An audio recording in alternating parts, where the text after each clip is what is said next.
Bien, buenas a todos. En este último vídeo vamos a terminar ya el tema 7, el tema de las fuerzas. Para ello vamos a terminar con la última fuerza que vamos a ver así como un poco más en detalle, que es la fuerza eléctrica.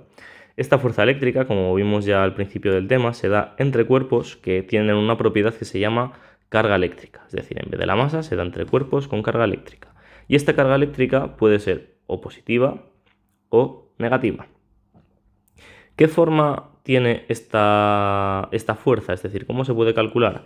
Pues un señor llamado Coulomb observó las siguientes cosas. Primero, que si las cargas tenían un mayor valor, la fuerza también era mayor.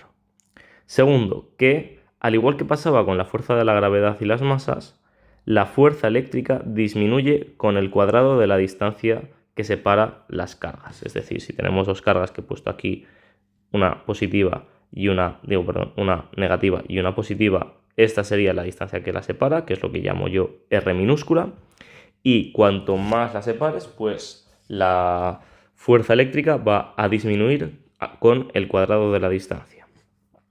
Y por último, y esto lo diferencia de la fuerza gravitatoria, esta fuerza eléctrica no es lo mismo si se da, por ejemplo, en aire, que si se da en agua, que si se da en el espacio, por ejemplo. Es decir, depende del medio en el que estén esas cargas situadas.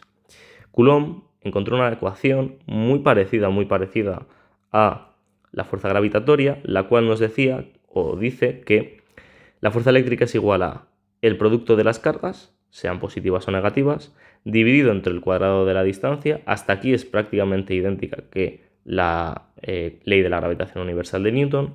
Y luego aquí interviene un factor que es 1 partido 4pi, eso simplemente es un número, el pi es una constante, como bien sabéis de matemáticas, y letra epsilon sub 0 es lo que nos dice que es la dependencia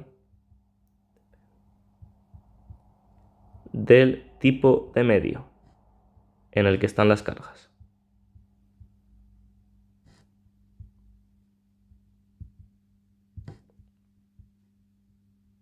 ¿Vale? Pues bien, una vez visto la fórmula, que más o menos es esta de aquí, la representación, digamos, gráfica, ¿vale? La fuerza eléctrica también es la misma, sentida por las dos cargas.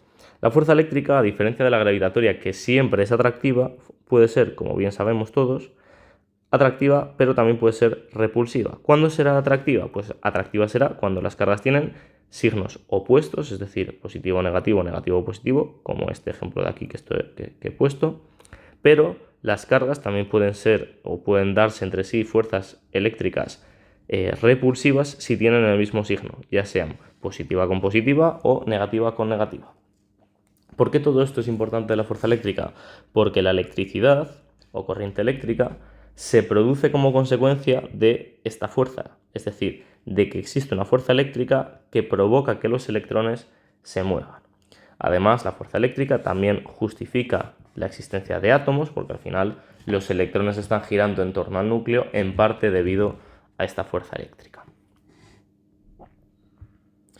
El único ejercicio que hay de la fuerza eléctrica es el ejercicio 22, el cual nos dice que qué tipo de fuerzas ejercen dos cargas iguales de atracción o repulsión, y que quién descubrió y encontró esta ecuación. Pues bien, si tenemos dos cargas del mismo signo, lo que acabamos de ver es que la fuerza eléctrica es repulsiva, ya sean las dos cargas positivas entre sí o las dos cargas negativas. Va a ser la misma tipo de fuerza repulsiva.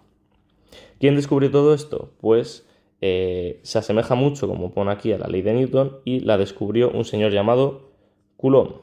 ¿De acuerdo? Para cerrar el tema vamos a ver un pequeño apartado que lo he llamado efecto de las fuerzas, la presión. La presión es una magnitud que ya hemos estudiado en el tema 2, si no me equivoco, ¿vale? Sí, en el tema 2. Y en la cual definimos en aquel momento la presión como con una letra P minúscula, que era la magnitud que medía el número de choques de las partículas que había en un sistema, ¿vale? Ahora vamos a redefinir la presión en base a el efecto que produce, ¿vale? Ahora vamos a definir la presión como la magnitud que informa sobre el efecto que una fuerza F provoca sobre una superficie S. Entonces imaginemos una superficie, esta de aquí, que tiene una determinada superficie, un valor de superficie S, y al que le aplicamos una determinada fuerza. Pues bien, la presión la vamos a definir como el cociente entre la fuerza que hemos aplicado y la superficie. ¿Qué va a ocurrir si aplicamos mucha fuerza? ¿Cómo va a ser el efecto sobre la superficie? Pues cuanto más fuerza apliquemos, la presión, es decir, el efecto que vamos a provocar es mayor.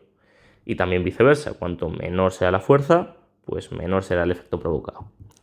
Y con la superficie va a pasar algo similar, pero al revés.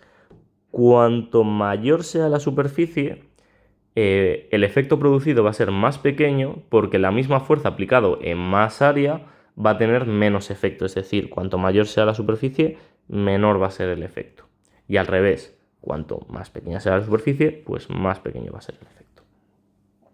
Esto es lo que más o menos está explicado aquí, ¿vale? A mayor fuerza, mayor efecto, es decir, presión mayor, y a menor superficie, mayor efecto, es decir, presión también mayor. Y, evidentemente, lo viceversa se cumple. ¿Qué unidades tenía la presión? Pues la presión tenía unidades de pascales, y los pascales ahora vamos a ver que son igual a ¿qué? Pues a la unidad de fuerza, que es el newton, dividido entre un metro cuadrado. ¿Cómo podemos redefinir esta unidad? Pues un pascal va a ser la presión que ejerce una fuerza de 1 newton sobre una superficie o un área de 1 metro cuadrado. Para terminar con todo este tema, vamos a hacer el ejercicio 23. Seguramente algunos habréis visto vídeos estos de personas tiradas y tumbadas en camas de pinchos, ¿vale? Y a veces es muy chocante y la gente piensa que tiene que tener truco, que algo no se estarán engañando, ¿vale? ¿Por qué funciona esto? ¿Por qué te puedes tumbar sobre una superficie grande con muchos pinchos que si tú lanzas una manzana, digamos, al pincho se clava y tú no te lo clavas? Pues se debe a que la fuerza que sufren esos pinchos es la misma, ¿vale? Pero la presión no es lo mismo, es decir, el efecto que se genera no es lo mismo. Si por ejemplo lanzamos una manzana, la superficie de la manzana va a ser pequeña, por tanto el efecto, la presión, va a ser muy grande. En una persona, nosotros tenemos una superficie mucho más grande que una manzana. Por tanto, como nuestra superficie es mucho más grande, ocurre lo que hemos visto en esta ecuación de aquí. Superficie mucho más grande, la presión va a ser más pequeña. Y por eso nosotros nos podemos tumbar en la cama de pincho o en general cualquier persona o cualquier cosa que tenga mucha superficie sin daño o sin tener miedo a que nos vayamos a pinchar. Pues espero que más o menos lo hayáis entendido.